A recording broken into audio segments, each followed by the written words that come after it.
Okay. So everybody, if you can put yourselves on mute, we're going to start with a Mhm. little meditation. All right. So where you are, just start to bring your attention to your sit bones, your tailbone, and just let the lower back relax into the support that's here.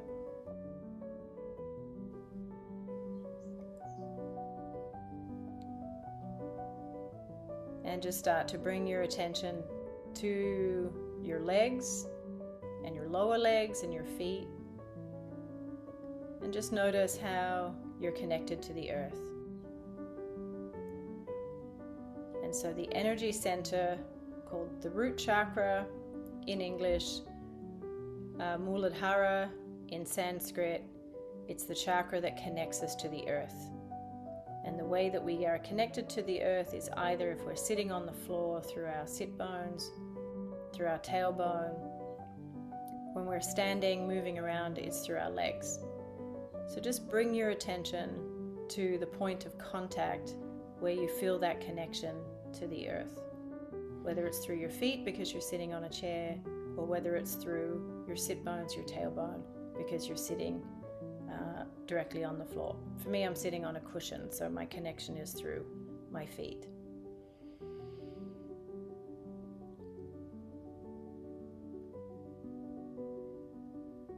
And so just noticing how you are unconditionally loved and supported in this way at the moment.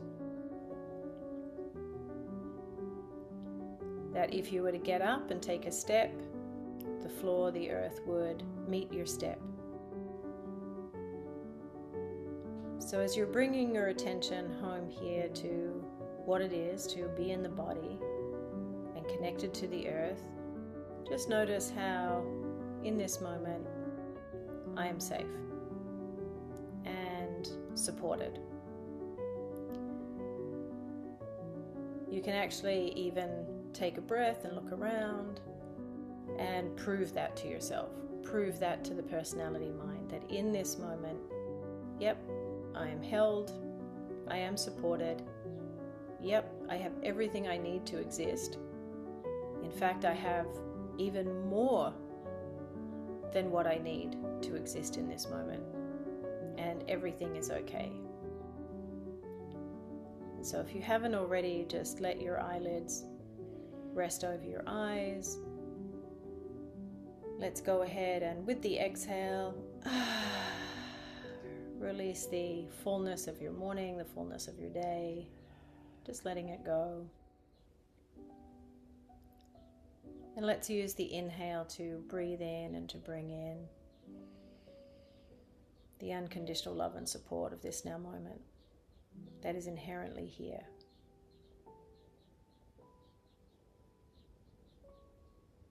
And so we're exhaling the past, letting it go,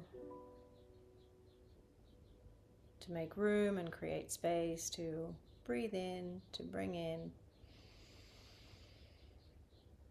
the unconditional love and support of this now moment.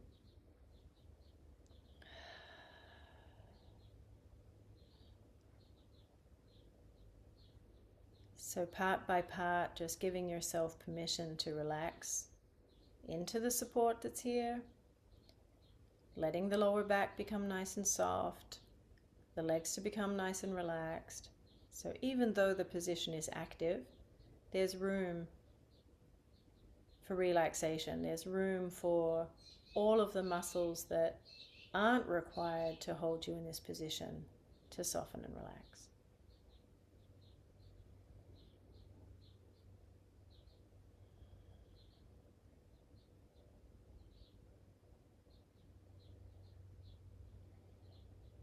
Gently bring your attention to the subtle pulsing that's happening in the body.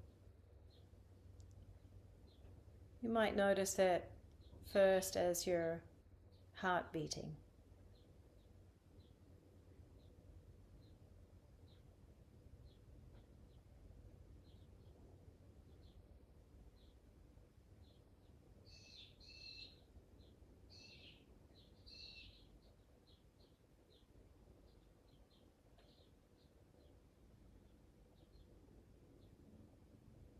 And as you expand your awareness to include more of the body, you might notice that, wow, the whole body is subtly pulsing.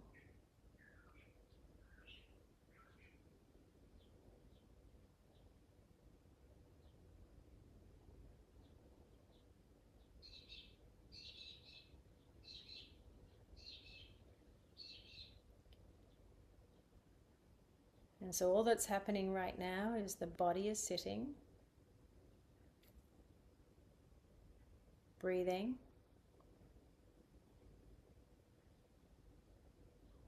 the heart is beating,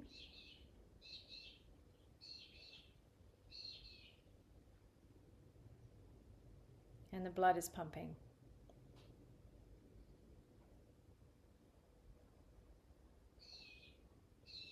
And here in my world, birds are chirping.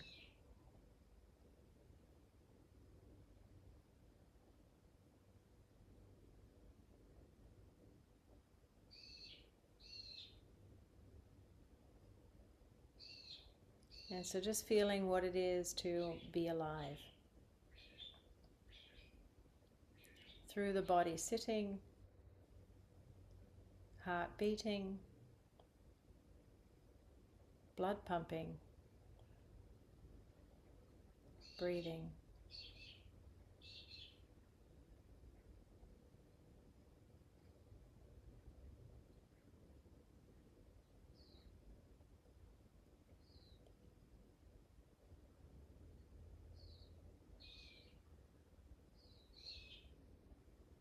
And so on your next inhale, just say to yourself, just remind yourself, I am, as you breathe in. Safe as you breathe out. Safe. And again, just allow your senses to prove to you the truth of this statement. I am, as you breathe in. Safe as you breathe out.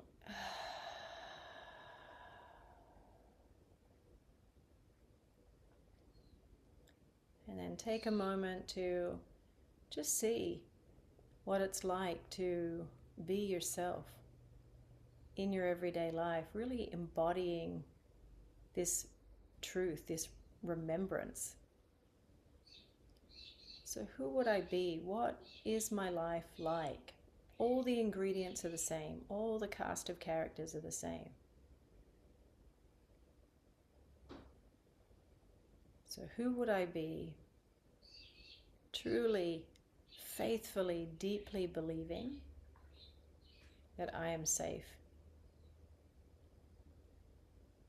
So I am, as you breathe in.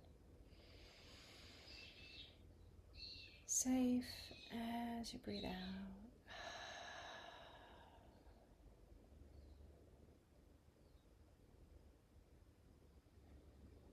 And so perhaps you see that there is a freedom to be yourself, space to explore, to be curious, a happiness,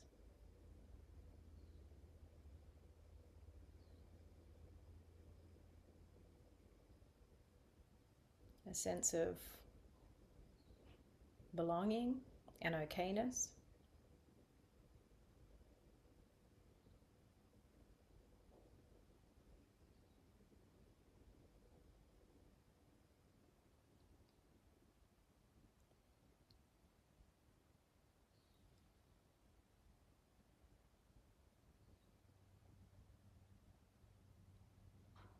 And so in a moment I'm going to ask you to remember your hands.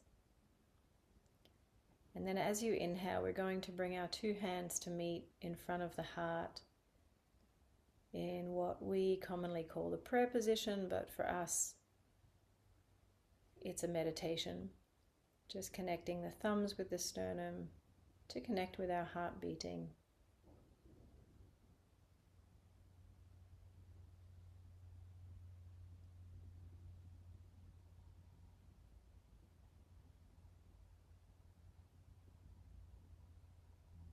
feeling the pulses at the point of contact at the fingertips and at the palms.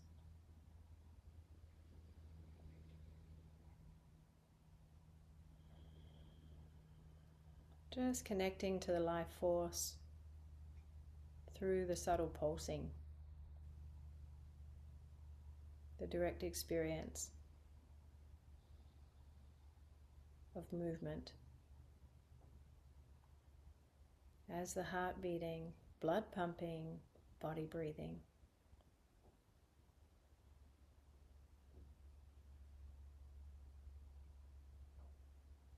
And now at the end of your next exhale, we'll bring our hands to the third eye position between the eyebrows at the bridge of the nose. And here we're going to ask 3 questions. We're just going to send the questions out to the universe. We're going to ask these 3 questions every single class. We're just going to be willing to hear what comes. The answer may be immediate.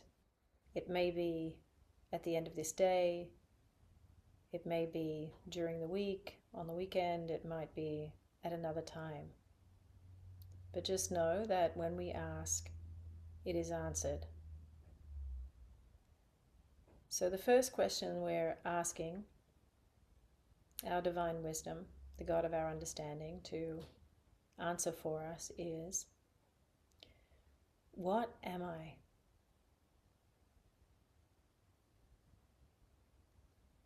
What am I?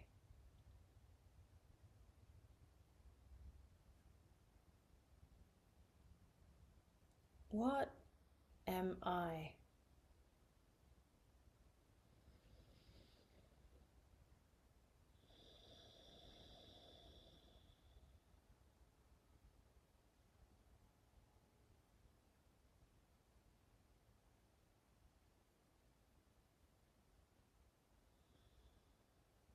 Now our second question.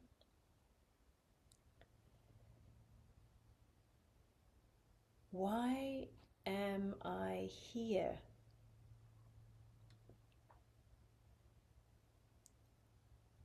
Why am I here?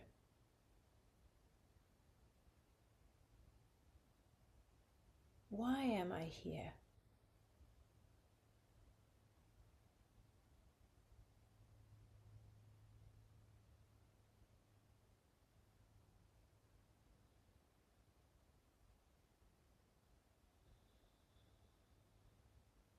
And the third question is, how can I serve? How can I serve?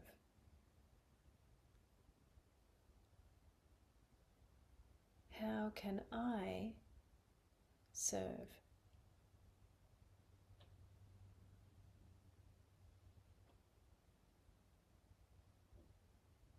And at the end of your next exhale, you can relax your hands.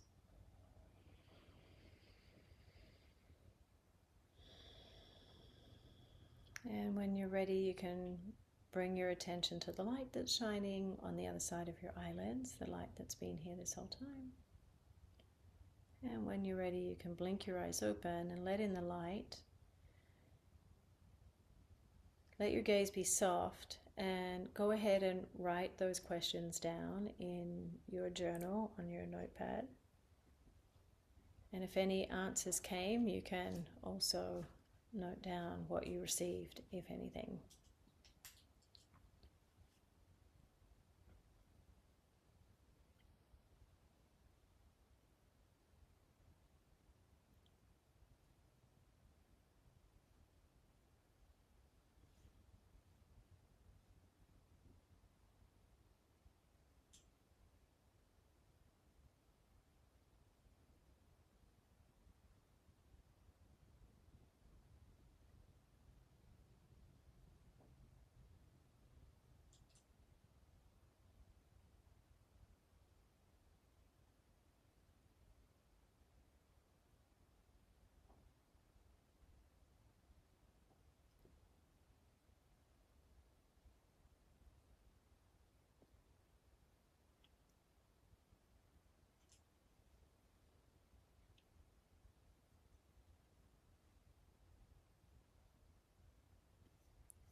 if you have any questions about that, you can come off mute and ask. Or if there's anything you move to share, you're welcome to come off mute and share.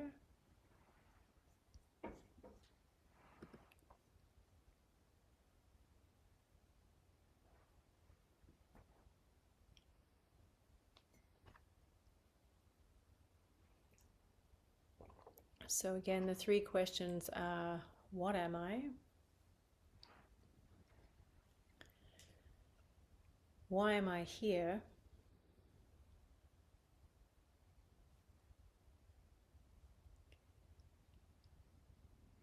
And how can I serve?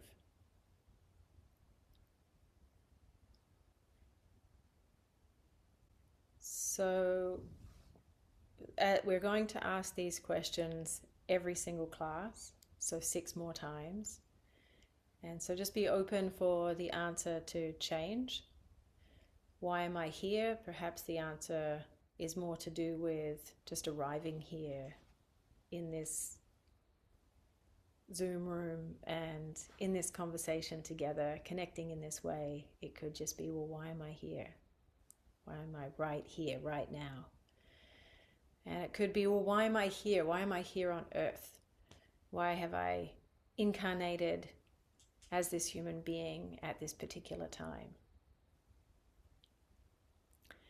So we'll see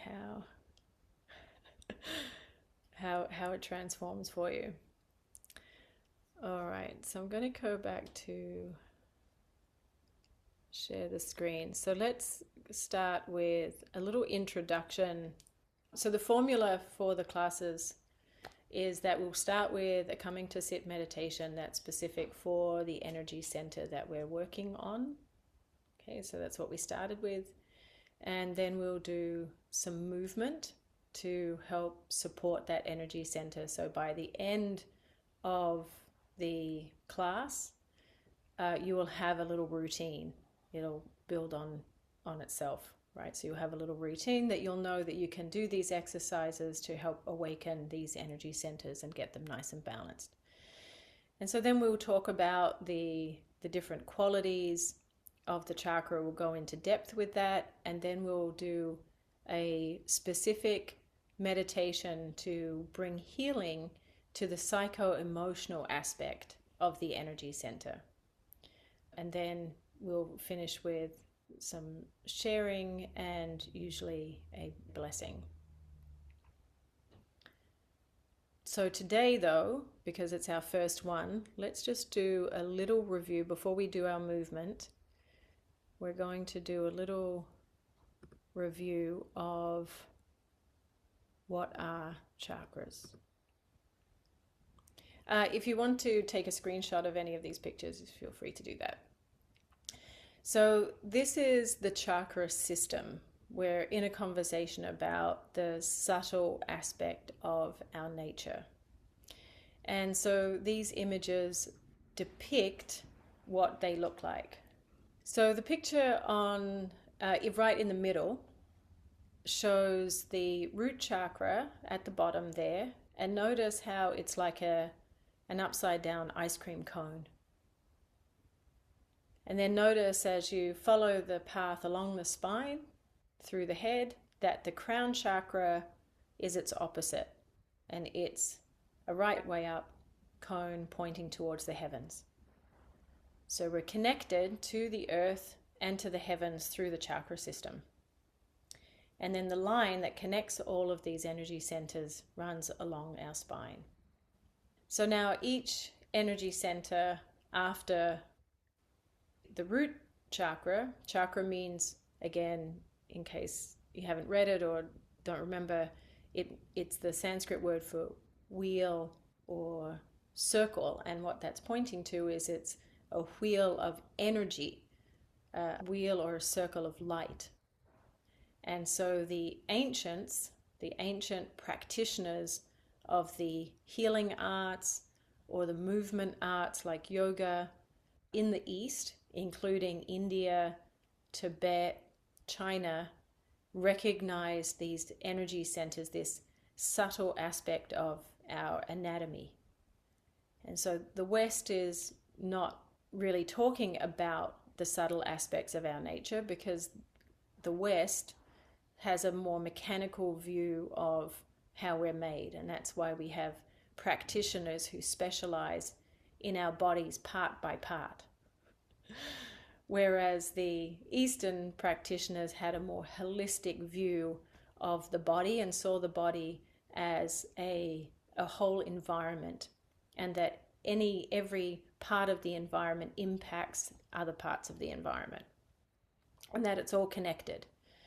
So you'll see then that as we move to the second chakra above the root chakra, you'll see that the ones along the body, along the torso, flow front and back. That's interesting, front and back.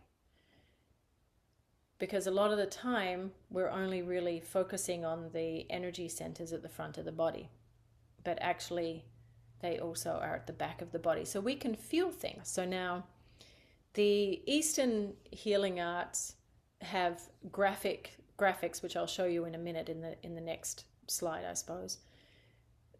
So the color scheme is interesting. So the picture on the right is showing the color scheme that we use to refer to the energy centers, that they have a color scheme. Now, the intuitives who have been able to see auras will show the energy as a color scheme. It has a color scheme. And I think that's helpful. So the root chakra that we'll be focusing on is red. And then you can see that it follows essentially Roy-G Biv, which is easy to remember. And so you can see that the sacral chakra then is orange, the solar plexus is yellow, the heart center is green, the throat center is blue, the third eye center is a beautiful violet, a purple, and then the crown, which is not technically a chakra. The West, we call it a chakra. It's not technically a chakra because it's outside of the body, but at least we can say that the center of it is born within what we would say anatomically is the pineal gland. And so then it comes out and then connects us to our divine selves, our holy selves, our whole self. That wholeness is what teaches us about our holiness, but we forget that connection. Now, if we look at the picture on the left, we can see that the wheels seem out of alignment. Right? They're not actually following this straight line. And that's interesting. So it's, given what I've researched, the image on the left, pardon me, is more to do with the actual location of the center of the energy center through the body. But what I always say when I'm teaching this class is that this information is simply information. What our practice is to see how real, true, and accessible it is for us. So we're going to be becoming more intimate with our own personal energetic anatomy and getting a sense of how our subtle anatomy is doing at any given time. So you can see, if we look at the picture on the left, the wheel, which has 4 spokes. In the next picture, I'll show you paintings from the East, but you'll see that it has 4 spokes, and it says that it's the base of the spine and in the center. So really its location is between the perineum and your spine. Essentially, you're sitting on the point of your root chakra.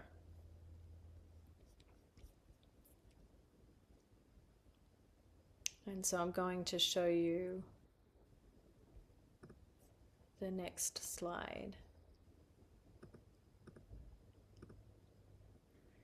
Okay, so now on the left, that is a Tibetan tanka, a Tibetan image, painted image.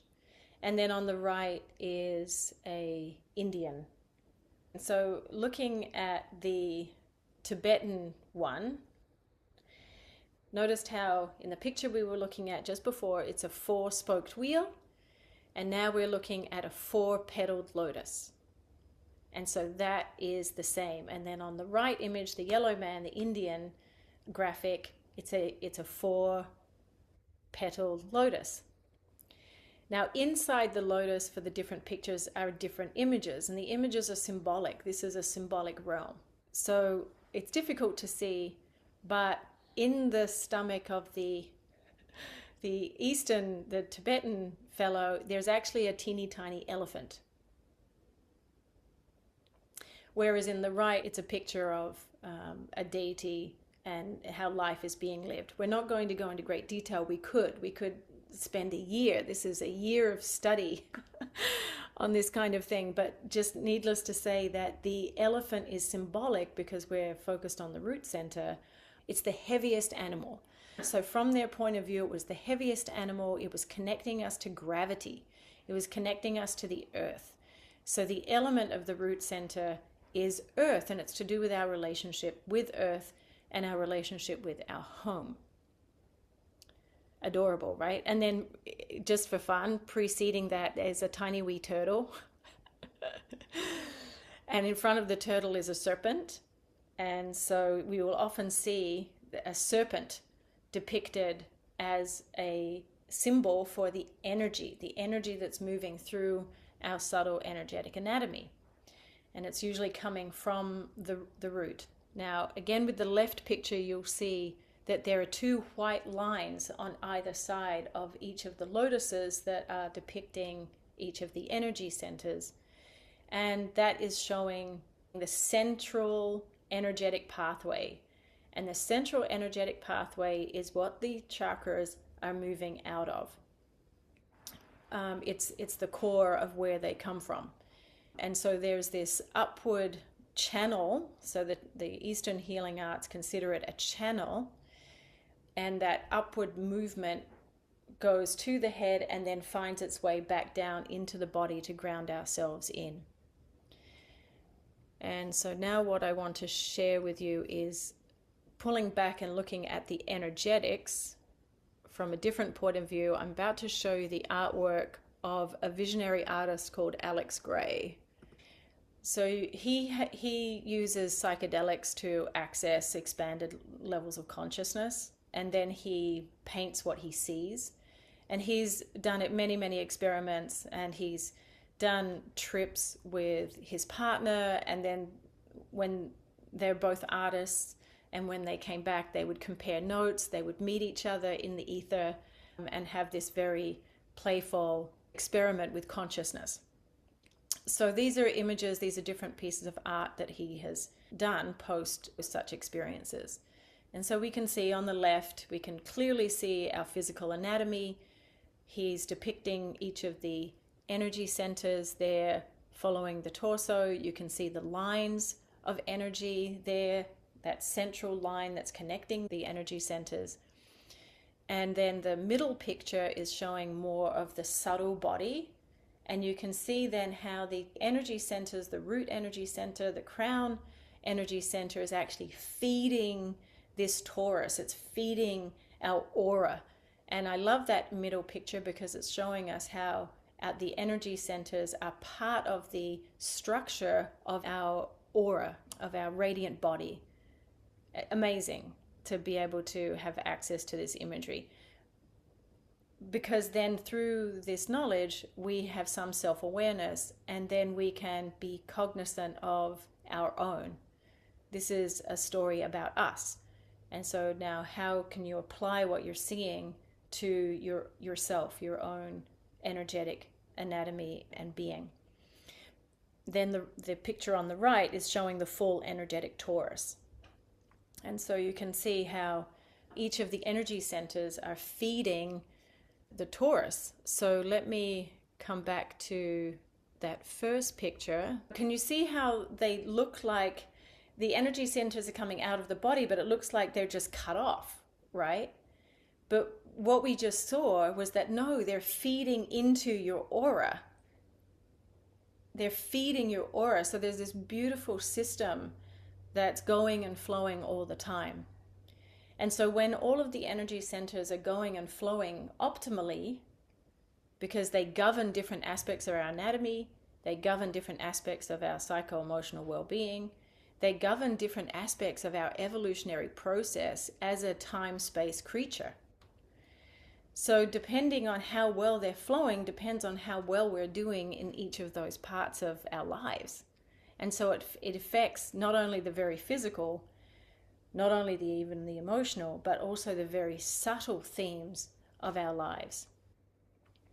And so for my part, I feel like it's important that we bring our attention to them so we know about them, and then we have all the information available to us to then bring healing to wherever it's needed based on our ability to have knowledge to know what it is that we need to actually balance and calm and heal and so on. So each of the chakras actually have little wheels in them, and they are the micro to the macro. So each of the chakras include parts of the other energy centers as well. Okay, so I'm looking right now at the solar plexus chakra, and so that has the root chakra itself. It has the sacral chakra, the solar plexus chakra, the heart chakra, throat chakra, third eye chakra. So Eastern healing arts will teach us that when we bring healing to one part, we are healing all parts. And so we will learn when we've done Reiki level 1, which I think everybody here has, then you know that it's just enough to show up and lay your hands on yourself and on others to bring healing. So even if your person has come to you with a headache and you're guided to lay your hands on the belly, you know that if you're healing that part, it's going to bring healing elsewhere. And we're being reminded too that our intention is everything. It's our intention to balance, to bring more love. And so anything that we're experiencing that is out of balance in our lives, whether it's a physical project, whether it's an emotional turbulence, whether it's, a mental thing that we're ruminating over, gnawing at, chewing on, recycling, regurgitating, if it's something like that, that we know that actually it's an opportunity to bring more love into that now moment. That's really what it's for. And that anything that's happening is symptomatic. This is probably the most important thing that I can share or remind you as practitioners, is that it's always an effect. Whatever we're experiencing is only ever an effect of how energy is moving. And so that's why this conversation is so important, because we're talking about the energetics. So let's start to bring our attention. I repeat and repeat, but where our mind goes, where our attention goes, energy flows, and where the energy flows, matter goes, our biology goes. And so we're bringing awareness to that which is subtle so that we can bring our attention there, bring our breath there, lay our hands there, bring more love there, bring God there, to bring that balance, that harmony. Balance and harmony is, this whole story actually is about connecting with our wholeness, our true essence, our true nature. And wholeness is healing. Healing is an effect of balance and harmony. And then healing is wholeness. Wholeness is also remembering our holiness. We are divine beings, and we're just looking at the anatomy of our divinity. So amazing. Okay. So let's talk a little bit more about the root chakra. Okay, so, we're going to do our movement actually before we do that, before we go into it. Sometimes I get high on my own fumes talking.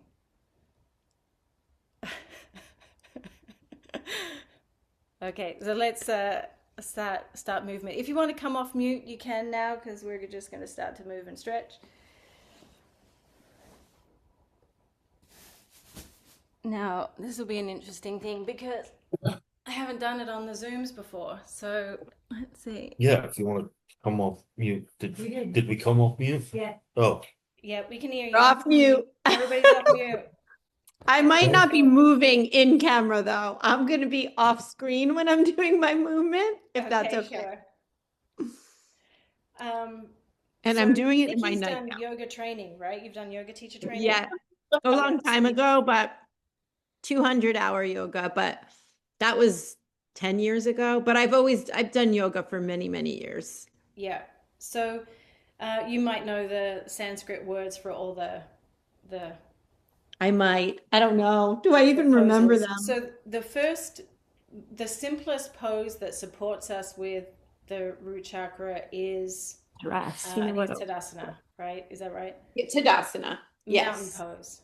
Mountain pose. Mountain pose is really just what I love about it is its simplicity, because it looks like we're just standing. Yeah. So standing up, that's it. But we're standing up with a mindfulness. And so that is really grounding through the soles of the feet, feeling that connection to the earth, through the floor, just expanding your awareness to really root down.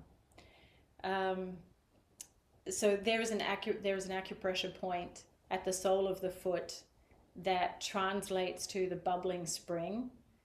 And so that suggests that the energy bubbles up in through the sole of the foot. So if this was the foot, it's right here under the heel of the front of the foot. If these are your toes and here is the base of your foot, you can see how your hand just mimics your foot. It's the same thing. This is the heel, the body of the foot, and then this is the padding of the foot. And so if this was the foot, the acupressure point called the bubbling spring lives here.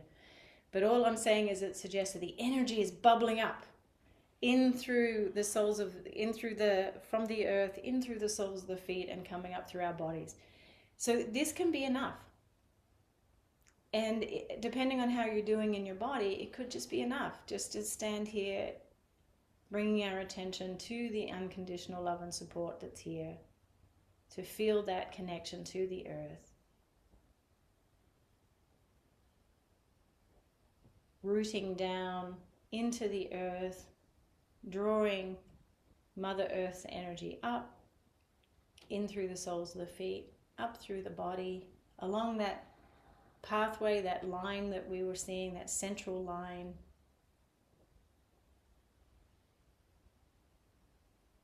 Into the head.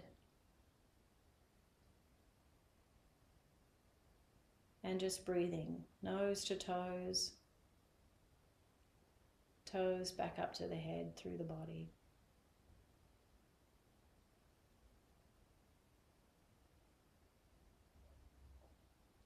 And we can exhale from the nose deeper, down through the body, past the feet, into Mother Earth, into her core. And then inhaling from the earth, back up through the body, past your head, taking that inhale all the way to the heavens, to the cosmos. And just take a minute to just think of your radiant body that you're seeing in the pictures. Just think how you're standing in your radiant body.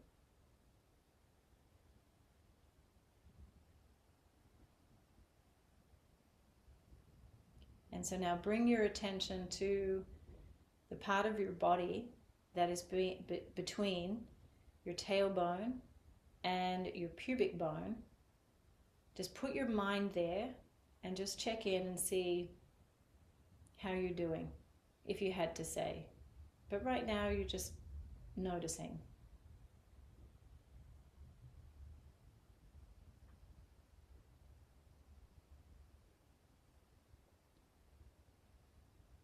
The part of our consciousness that knows us is wise. It can give us information as we ask. So you could even ask. So on a scale, let's say it's 4-petaled lotus. So let's say on a scale of 1 to 4, 4 being totally vital and strong, 1 being pretty weak and depleted, needing support, needing more love. Ask your higher wisdom to give you a number.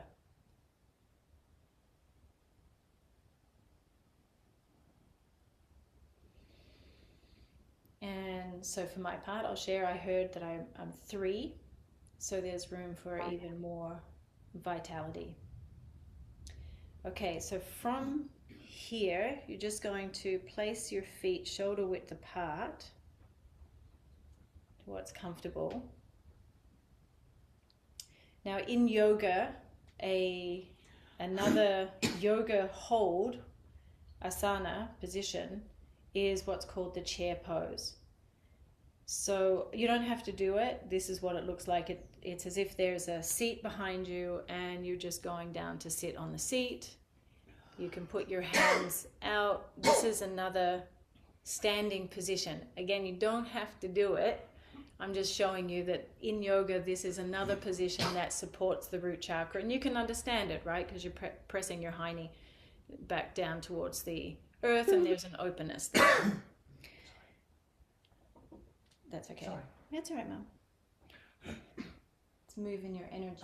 Is that what it's doing? So for us, what we're going to do, which I think is a little bit easier than just holding chair pose, we're just going to gently pulse up and down. Just pulse up and down. As much as is comfortable. Just watching your knees. And just think how, we're really kind of bringing energy into the energy center that is pointing towards the earth. If it's easier for you, of course, you can bring your legs wider apart and then you can pulse up and down that way as well. I've got a good knee crack in there. Heard that one. So whatever is comfortable for you. But the most important thing is our minds are connected with the activity of the body. That we are, in a conscious way, just really connecting and bringing that strength of Mother Earth, that rootedness, into our biology, into our energetic anatomy, and then into our biology. Okay. All right, so let's pause here. And so that's enough, right? So that's the first supporting exercise for Muladhara.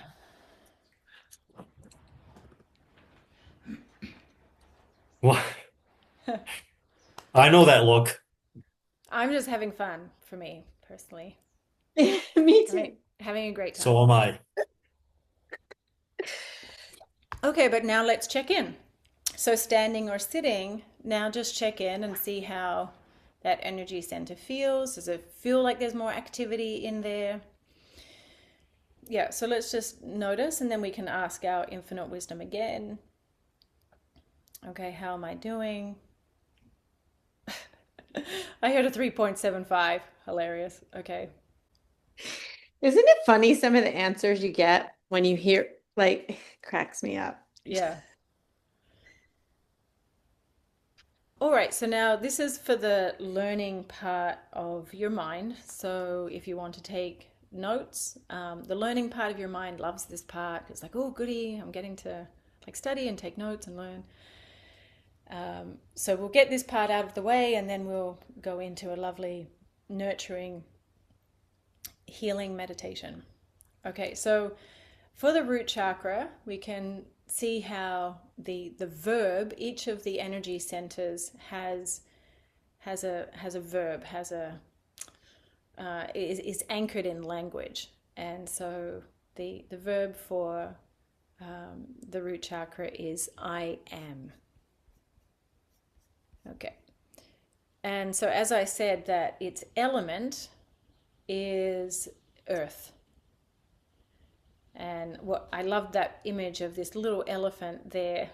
So you can use the elephant as an image, a really sweet image to anchor you into the strength, that the vitality and the groundedness of this energy center. This energy center governs our physical body. So when this energy center is less than vital, that's how dis-ease can be manifested, can manifest in the biology. So it said that if this energy center is totally and 100% vital and strong, nothing can get in, not even a splinter, because your aura is so strong that everything is in flow. It wouldn't touch you. As we know, the color is red, so when the energy center is vital and strong, it's a beautiful, vibrant red. And then when it is less activated, then it can become a muddy terracotta brown. And this is reported back by intuitives who can see through color. So I have a quick question. What are the things that muddy it down there or weaken it? Right. So the way that we exist is it's a top-down experience. So if it could be the quality of our thinking, our attitudes, that then affects the quality of our feelings, and then that has an impact then on our biology. I've shared before that in a quantum healing hypnosis session, a young woman came in she came in wearing all pink, which was unusual because she was a woman who was a mature woman, but she was wearing this soft pink velour sweatpant suit. And what that made me think of was that, she was dressing like a young girl basically. And so I thought, okay, her stuff, where she needs to feel comfort and safe and held, is somewhere in her early childhood. As we were talking, she shared that I always ask about the family. And I asked her to share what was her relationship like with her family. And she came out with vitriol and she said, I hate my brothers and I hate my father. And so that's that strong emotion had a direct impact on her biology, because what she had come for the quantum healing hypnosis session was she had developed an allergy to all food. She was a vegetarian, but she had gotten to the point where she was only subsisting on rice and meat.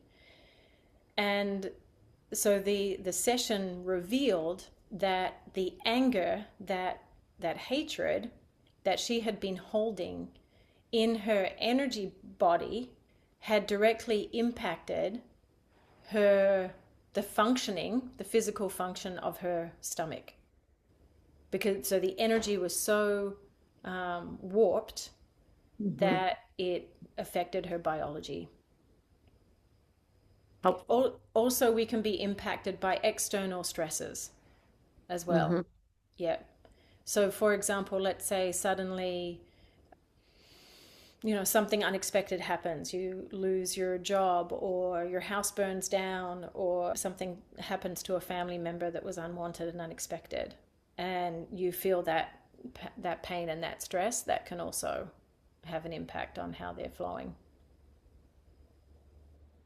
So to that, the root chakra, I was going to talk about the biology, but to that, it governs home, our sense of home. It governs our relationship. It's the relationships that it governs includes our relationship with our own physical body, as well as our family members. So that's our parents and our siblings. And when we were more hunter-gatherer type communities, then it would have extended to our tribe, our aunties and uncles who are helping and contributing to our survival. So the root chakra governs directly our physical survival. So in terms of our anatomy, it's the lower back, it's colon, it's our legs, it's blood, and just the physical sexual organs and our overall vitality. So if there's a project going on in any aspects of that part of our anatomy, then we know that, okay, we need to really bring some attention to the root chakra. So again, as Reiki practitioners, you know what to do. You would lay your hands, right? You would lay your hands there directly over the area that is revealing, messaging to you its state of grace, that it's out of balance.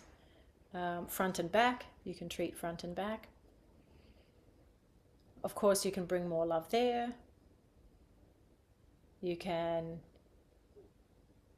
in your mind, think of a beautiful, vibrant color red that you can find in nature, and you can breathe that into that area. You can see it getting vital and strong using your imagination, memory as a bridge, because your mind is all powerful. Everything is an effective mind. And so when the energy center is really strong, we have then good relationships with food. We know how to eat the right amounts. That means our body shape is optimal. And we have good elimination as well. The body's eliminating what it takes in beautifully.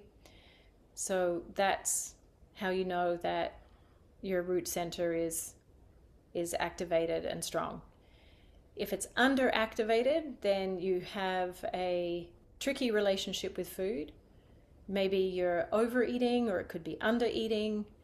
Maybe you're attracted to foods that are not good for your biology. You've got to disconnect with your relationship with your biology. You haven't been checking in to ask your biology what it needs to be happy and strong and in balance. If it's underactivated, you don't have the energy for your day. So it can lead to feelings of depression, even anxiety. So the feelings around the root chakra are a sense of safety, a sense of belonging, a sense of connectedness, feelings of being grounded. That's all the root chakra. And so if things are going on in our lives, even traveling, even if you're just traveling for work and it's, seems to be no big deal, it can have an impact, Nikki, to your question, on your root center. So oftentimes, actually, people, if I'm in this conversation with people and I know that they're traveling, I'll say, while you're on the plane, really think about staying connected. Think about the root chakra's connection, that line of connection to the earth. Because even though you're traveling 30,000 feet or whatever above the surface, you're still connected. And so really through your mind and your attention, connect with the earth there in the plane. Yeah. So as a result of feeling safe in our world, having that sense of belonging, that we're taken care of, then we often are safe enough to have this feeling of curiosity. We can be independent. We have a playful sense of exploring boundaries. So we learn boundaries quickly. And then we learn other people's boundaries quickly. So if people don't have if you experience people in your world who don't have a good sense of boundaries, that's because they have imbalance there in the root center. Okay, so I think that's it. And then it really governs that first part of the age and stage of our life, between the ages of 0, from the time we were born to around 7 years of age. And so this is the time when we're really learning about our family relationships and so on. So medicines, including the movement that we just did. So the movement is a medicine. Reiki is the medicine, laying your hands on the groin or around the pubic bone, around the tailbone. The color red is medicine. If you feel into the color red, it's vibrancy, it's frequency, it has a medicine. So using your mind and your imagination to bring that in is a medicine. And then root vegetables are a medicine, and luckily you're in winter, so it's a good time to eat root vegetables, nice hearty stews and soups and things like that. And so that would be potatoes and beets and parsnips and turnips, ginger, turmeric are all good foods to support the vitality of the root center. And then We have crystals that we can meditate with, that we can wear or connect with. And so the best root chakra crystals would be things like hematite, however you pronounce that, red jasper, black obsidian, bloodstone. Yeah. So any thoughts or questions about what I've just shared?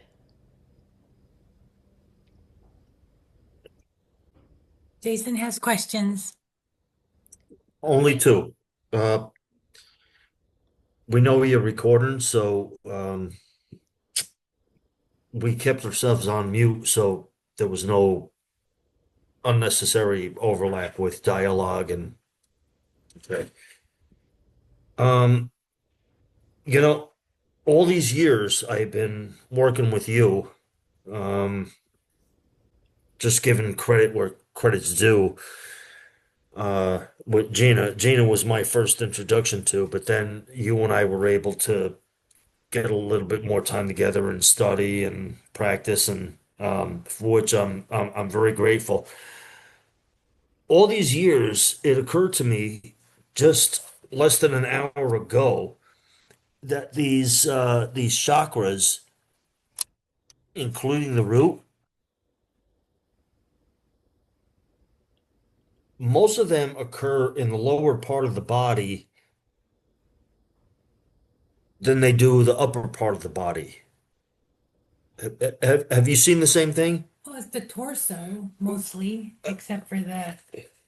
Well, okay. Up to and including the crown. Okay. Um,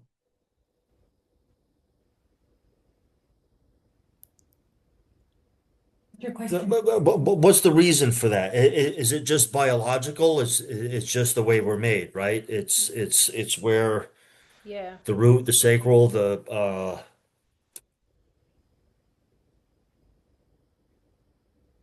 why are they so close together in the lower part of the body and more separated in the upper part of the body? If you go through it, they're not really. They seem to be pretty evenly spaced if we translate it to our biology, right? So we're sitting Okay. on the root chakra. The sacral chakra is between the belly button and the pubic bone, right? So what's that? Like 2 inches, maybe three. And then the next one is our solar plexus. Again, that's about 2 or 3 inches. The next one is the heart center. Then it's going to move up into the throat center, and really it's around here. And Right. then the next one is the third eye. So you're right, it's interesting. There is more space that's starting to. I've not actually thought about it before, but perhaps it's that the energy centers at the lower part of our body is really grounding us into our anatomy. Again, each of the centers do feed into one another, and they have a function pertaining to the different aspects of our lives. So the root chakra, which is what we're focused on right now, is really to do with family and home and our physical survival. And so in modern times, before, our physical survival was to do with how well could we hunt the buffalo, and how well could we keep our cave safe, and how well could we gather the berries, and how well was nature doing to provide us with the food and the water for us to sustain us, right? But now we are in modern society, and so we swap. It's a financial system. So now, as modern humans, it's also to do with our relationship with our finances and with money, and this idea of scarcity and abundance. These are the ideas pertaining to the root chakra. So I would say that because the lower chakras really are needing to ground us into our physical reality, that perhaps that's where there's more of a concentration or a condensation. As we move through, because really we're talking about our subtle anatomy. And so as we keep journeying through the chakras, we'll see that each of the lotuses gain more petals. So we're starting with a 4-petal lotus, but then you'll see that we add petals as we go along also. each of the lotuses get more petals. Yeah, as we move more deeply into the subtle aspect of what we are. So the root chakra is the most physical, grounded aspect of us. It governs our physical health and well-being and our physical vitality. And we're sitting on it. It's the part that Okay, connects us to earth. It's the earth element. the root chakra. Yeah. So we're starting Uh, with that one so that we it's can. no coincidence that it's called the root chakra then. That's right. So mula means root in Sanskrit. So it's the root of the self. And Um, then some of the traditions, like I said, often depict it when they draw the picture. They put an elephant in the middle of the lotus, but that's because it shows how heavy and grounded and connected to gravity this energy center is. Andrea, I know it's been a while, and I'm grateful for your time and what you helped put together for us this afternoon, this evening. You made brief mention of where is it? No, uh, no. You touched briefly on the use of or utility in psychedelics. The artist, he's talking about the artist Alex Gray, his journey. Uh, is there something to that? Is there something to be said for the use of psychedelics in the treatment of certain ailments? I'm not going to say which ones. I'm not a doctor. I'm not going to, you know. I mean, okay. Okay, that's a separate question. Uh, uh, Message her uh, privately for that. yeah. We'll talk later. Okay, sounds good. So let's just come back to our anatomy because I know when we look out, we are seeing these abstract images and it's that over there. Whereas really this is a conversation about us. So everything that we're seeing out there, we do want to bring back to ourselves and our actual direct experience of what we are generally through our bodies and through our five physical senses, but we also have a subtle part of our knowing that can see the more subtle aspects of our life. So I'm actually going to answer Jason's Miller's question in a slightly different way. So for me, I'm a purist, and I think that we can actually heal through meditation alone. However, I'm also a practitioner of the Eastern healing arts of Reiki and Jin Shin Jutsu. So, okay, let's lay our hands. God gave us two hands. Let's lay our hands. The body likes to be touched, it likes to be held. So we can use the laying of our own hands as if God was laying his hands to help bring that balance and that harmony, and as a way to anchor ourselves into our biology. So they would be my first two medicines. Then I would say, okay, we can heal with food. What's the quality of my intake with my environment? Am I choosing foods and liquids that support my biology? Or am I actually sabotaging my biology through the choices that I'm making? That would be another medicine. Food would be a medicine. Another medicine would be the movement being the medicine. The breath is medicine. So yes, plant medicine is one way. So I certainly can answer and address it within the context of what we're talking about, because plant medicine is one way. And again, for me, I would say that there are also other ways. It's not necessarily a one way, that there are many ways to balance and harmonize and heal. Yeah. I So, understand. yeah. Uh, So let's come back to our own nature and our own biology. So there's that. So consider that there's this energy center that's running through the middle of like a pole or like a straw from the tailbone, the center of the tailbone, and it runs right up through along the spine, and then that energy center splits into two. That's how we have two sides of the body. And then it splits even more. We have five fingers on each hand. And then also these pathways split and govern and make up the energetics of your organs and other parts of your system. And that's why the root chakra is also governing the colon and the sexual organs. It governs the blood, the legs, the lower back.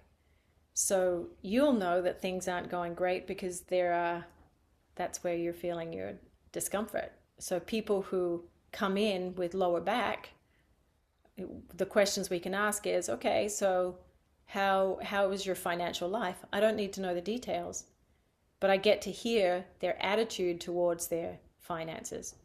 How is your relationship with your parents or your siblings or family members? How is that? Your brothers and sisters? How has that been in the past? How is it now?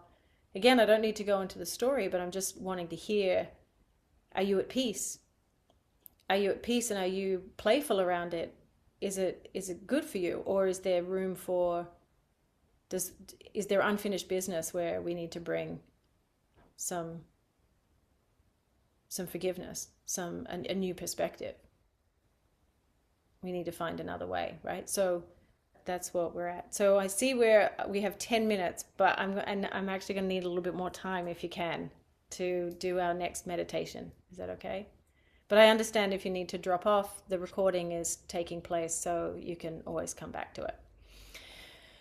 Okay, so let's settle in now again for our second meditation, and this is a guided visualization.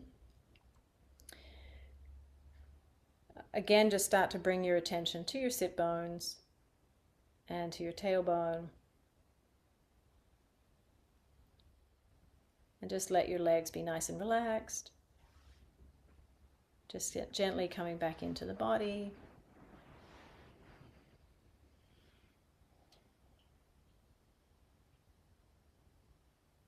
Bring your attention to that point between your tailbone and your pubic bone.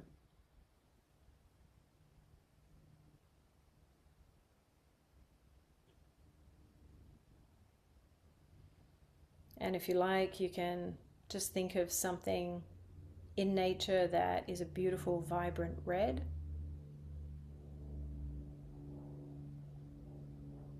It could be an apple on a tree, a strawberry. It could be the red of a feather of a bird.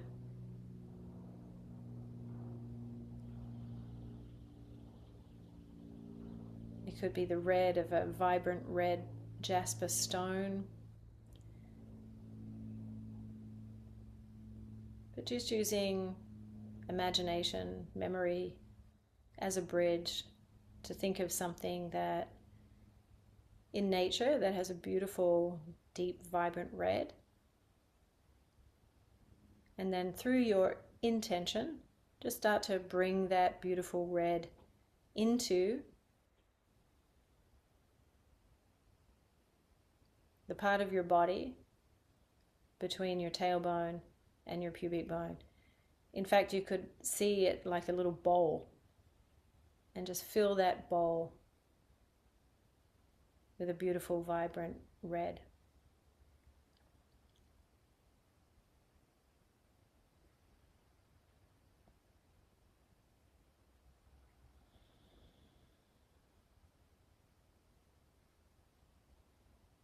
And as you're filling your bowl with that red, just remind yourself of the truth of this now moment, that I'm unconditionally loved and supported in this now moment.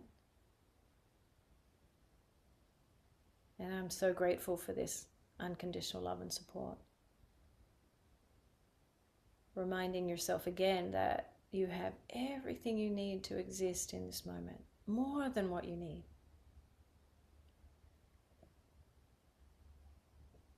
And that what's more true is abundance is here.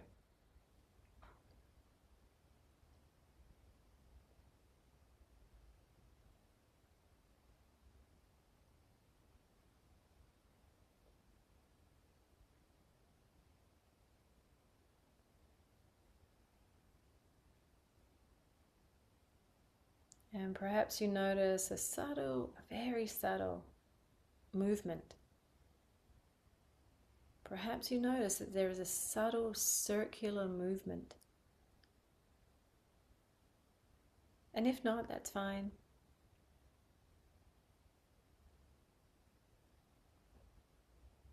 But just remembering how this energy center flows from the base of your being, the base of your anatomy, physical anatomy, and then it spirals, getting wider and wider, connecting you to the earth, getting as wide as you can stand like a triangle.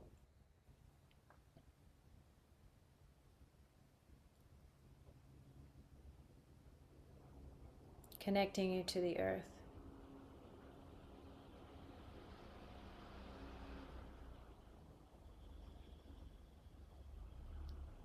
And now everybody, every single one of us has a time, and many times, when we have truly felt unconditionally loved and supported.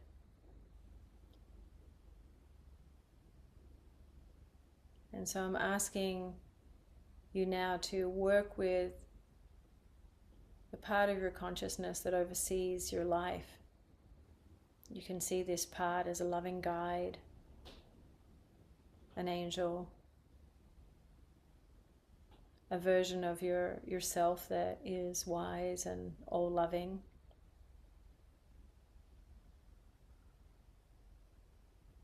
And so together, through memory, think of a time when you felt totally safe, free to be yourself, unconditionally loved and supported.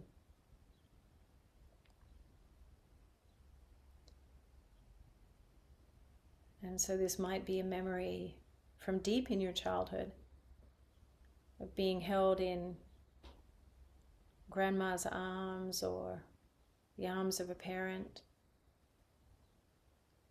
It could be later in life in the company of a friend, just spending time. It could be in the arms of a romantic love relationship.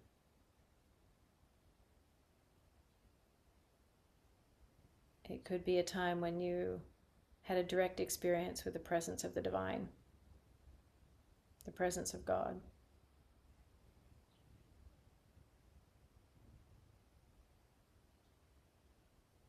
And so just using memory as a bridge to connect with such a time.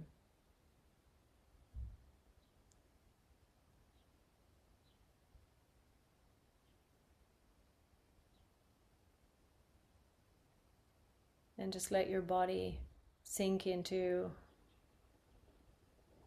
a deep sense of relaxation, just letting any subtle gripping or holding to just release and let go. Just sinking into the safety, sinking into the warm embrace of the friend, the lover, the partner, the parent, grandparent, friend.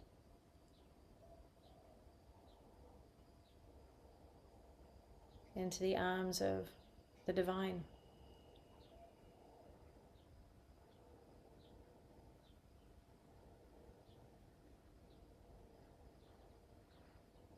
And just let this feeling of safety go deep, deep, deep into your bones, deep into the marrow. This sense of okayness and belonging, that you're wanted and important.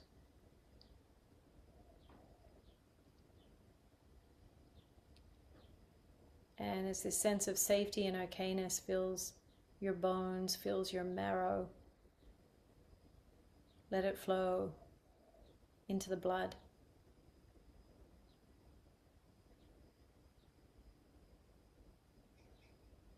And your circulatory system goes everywhere.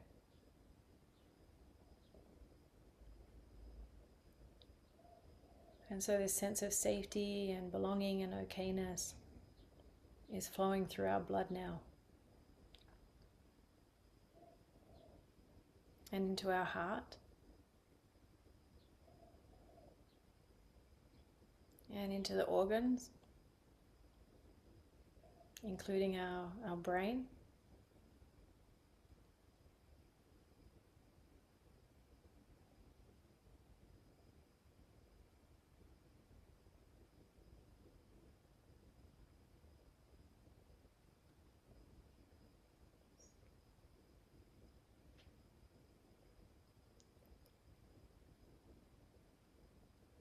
And follow me as we now move to see yourself being the one holding you.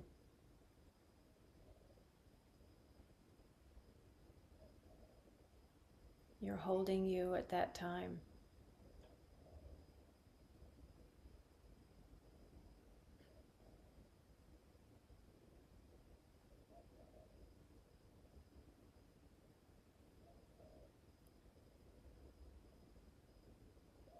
Go ahead and tell yourself, I love you.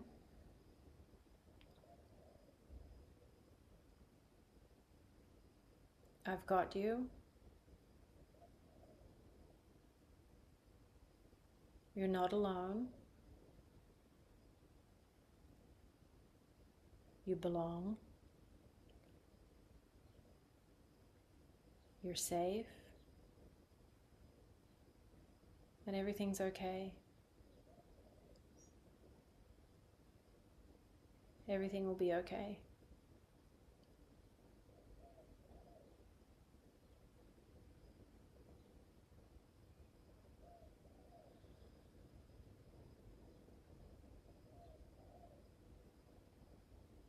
And just see if you can give yourself permission to sink more deeply into that okayness, into the truth of those words.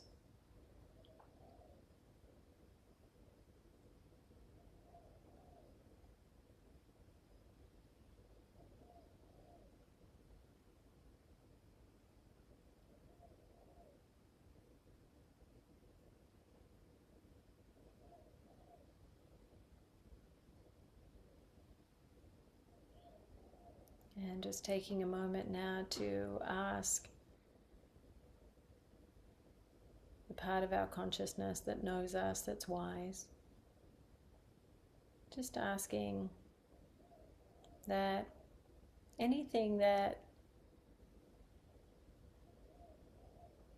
blocks me from realizing the abundance of all that is, help me release that now. Help me only see this world through loving and generous eyes.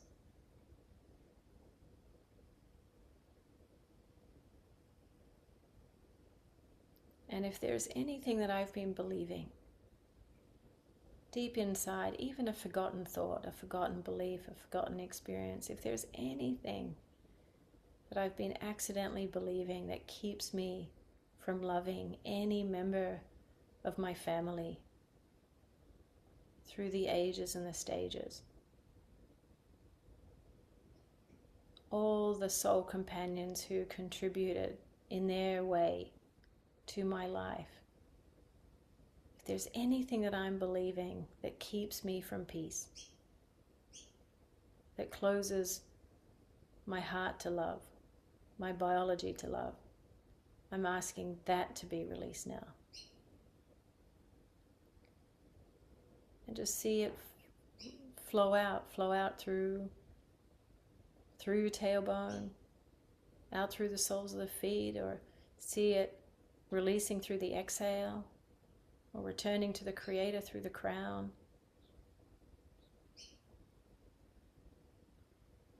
Using this time to just simply be willing to let it go.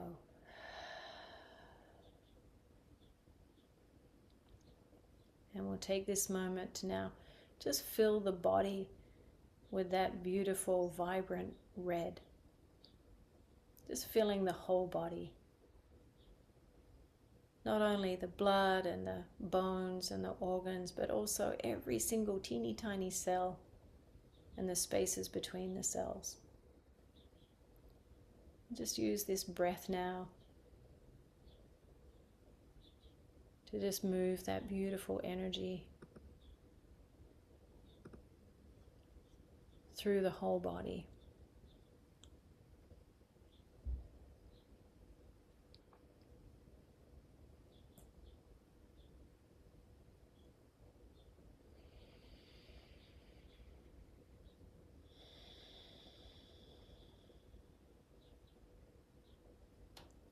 And just feel what it is to be free. Free to be yourself, to play, to create, to live fully.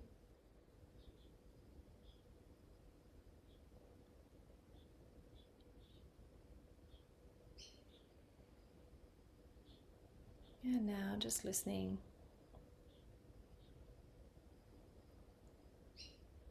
May you listen to your longing to be free.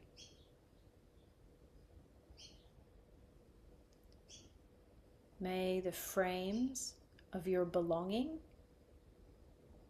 be generous enough for your dreams.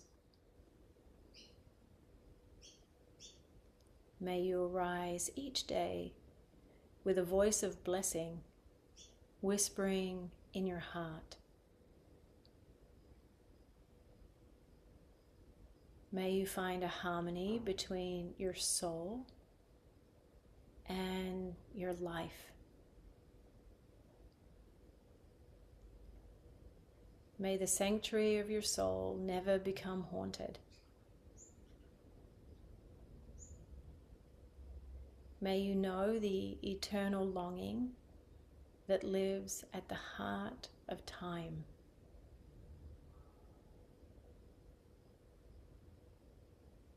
May there be a kindness in your gaze when you look within.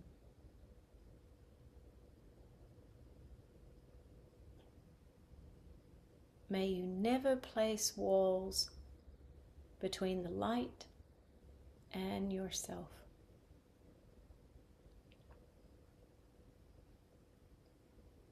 May you allow the wild beauty of the invisible world to gather you, mind you, and embrace you in belonging.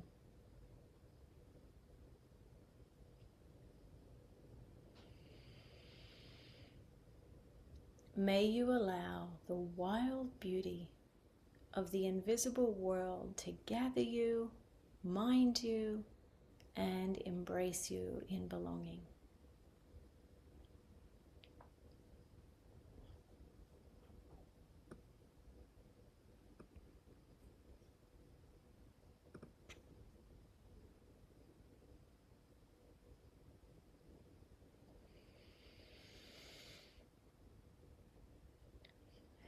I'm just asking that every aspect of your being align and calibrate with your original design, your original blueprint that is intact in the mind of the Creator. And that with every step, with every breath, aligning and calibrating with your original design in order for you to fulfill your divine purpose here, your divine mission, so you can remember your light.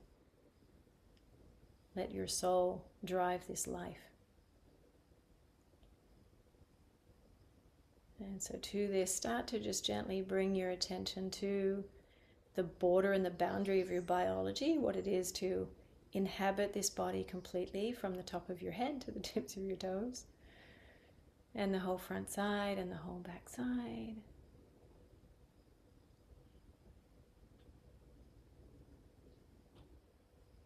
Heart beating, blood generously pumping. Perhaps now your face is gently smiling. And so when you're ready, you can gently blink your eyes open and let in the light. Again, let your gaze be soft. And if you want to take a couple of minutes to just write down what that was like for you, you can go ahead and do that.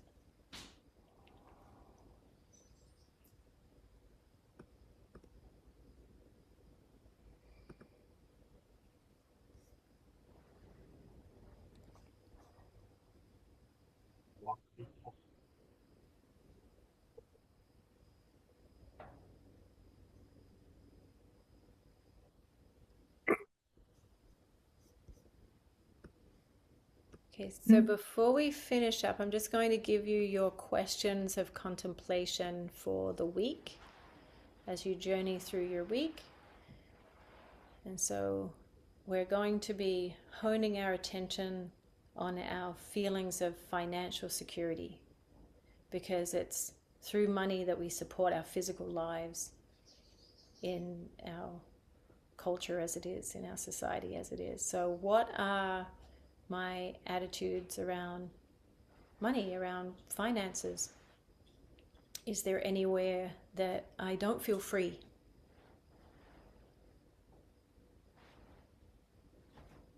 And what is it that I need to be believing to help myself feel more freedom? What is it that I need to remember or realize? So we have a financial theme to focus on this week, and then the second theme is around our family, because the energy center of the root chakra governs our family relationships and also our relationship with our body, remember. But for our inquiry this week, we'll focus it on family because it affects our biology. So are there any relationships with family members that I need to bring peace around? Is there any unfinished business with a family member that I need to bring peace around? And peace may be, the bridge to peace may be forgiveness. And so what little steps can I take mentally or emotionally or physically to move closer to peace and love when it comes to that person? And the person may not even be around anymore. This could be a family member that's passed away. But there's a part of you that's remembered, and it's that part, that little boy, that little girl that we're doing this for.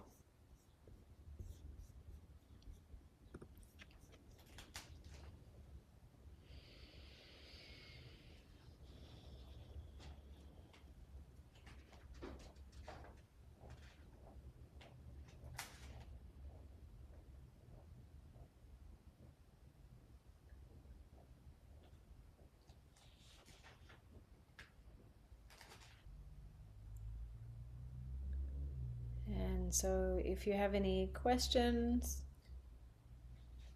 feel free to ask them now, because now we're finishing up with the class. And next week will be the sacral chakra, next Thursday at 7:30 Eastern. But if you have any questions or thoughts to share, feel free. I'm not in a rush. I can hang out.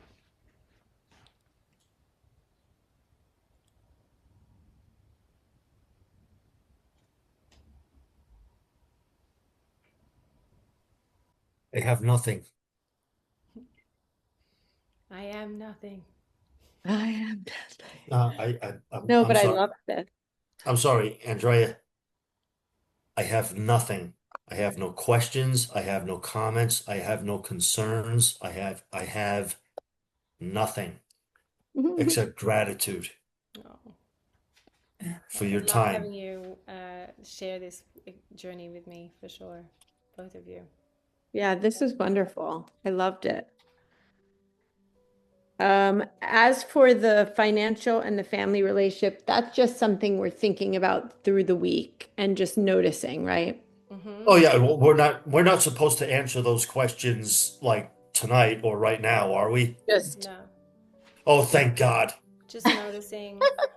yep. And so Putting- we're the self-treatment for the root chakra is, as we talked about, in case it didn't like land really, but the self-treatment, so if you can do a daily self-treatment, the focus is on the root chakra.